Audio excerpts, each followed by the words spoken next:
palupuh batang malapari pucuk menempo haka jumbai di bonara kabati. Sungguh pun nabuat tagak berdiri bukan layang orang jadi pandai ini pun pasti. Kasahamun kasabi dudu batanti bajai tapi baturak kebanangan meala tasangga dia. Minta ampun sayo ke pengulu na seriri uduk tapi na salah kamadok katanga jo samba sajo dimuliakan. Pisau sirawi ulu songsang sarungnya tarik kayu yati ulunya pagakaja kambat diambil peraci buah. Tagu mentah hambo memedang pengulu banyak sati tuanku banyak negara meranggadang banyak nabatua. Mulanya jalur diserakan kan aku lagi nama palun. Mulanya katu dipersambahkan di sujen jari minta ampun. Bukan tamilang mangulampai, tamilang mengali pekuburan, bukan dibilang tanda pandai, dibilang tu dipasambahkan. Dipanggang-panggang digatok, dikira-kira dibakar, ditangguk ikan dulang. Dibilang-bilang diatok, dikira-kira dipapa, dikambang setambola.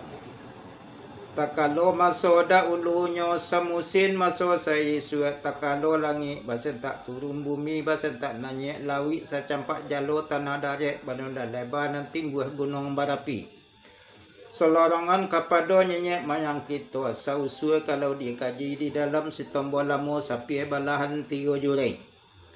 Sajurai ke bandar Cina, sajurai ke bandar Juhun, sajurai tinggal di Pulau Menangko.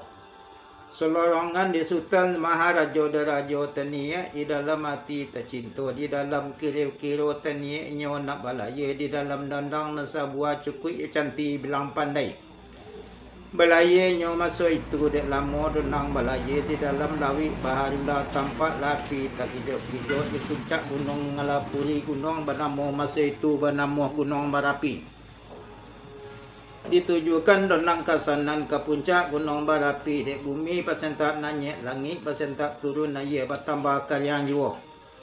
Tak nampak dandang di sanan dia di puncak gunung Barapi. Di mana asal titik palito di puncak tenong nabatali di mana turun nyenyek kita di puncak gunung Barapi. Basen tak turun ke bawah latibo di gugua ampang pisau sirawi bari baulu di lampeh baru wamato lawi tan saja dak ulunya baru bernama Pulau Paco.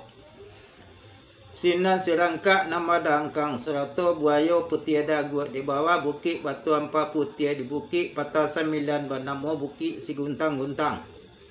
Di sinan bukit nantak barangin, di sinan lura tak baraye, sinan si bintuak nama rayun di bawah labuah, setimbago dakek langgundi nabaselo. Dek nenek mamak masuk itu dibuat dusun Jotara tak sebelum bakoto Banagari. Sangkek badeta deta upie sangkek bacawan penarahan dek lamo halam batuka orang bertambah kambang juo kemanakan menjadi banyak.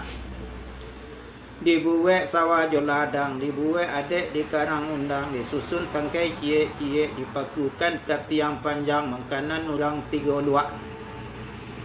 Namano luak nan 3, nan 2 luak, tanah data nan tangan, luak agam nan mansu luak, 52 lalu karantau ke pesisir dalam Surambi Sungai Pagu. Menurut bari pita tadat dan salilik gunung Barapi sedaran gunung Pasaman sejajaran sagoja tengalang seputaran talang Joko Rinci. Sinan serangkak nambah dangkang hingga buaya putih daguat sampai ke pintu Raja Widya Daguyan di Takua Raja. Sepisak sepis sawah nyuik sialang balantak basin dua ye babalik mudik sampai ke ambak nambah dabuat. Saya liram batang sakilan golawik nasadi di rawa je wapa tunggul seroto gunung Mahalintang. Pasisir bandar 10 hingga tarata air hitam sampai ke Tanjung Sibalidu pucuk Jambi 9 lurah. Kodi kambang salai balam kodi palu sepalu kuku tentang ko sudah kalam tombo sakitu dada ulu.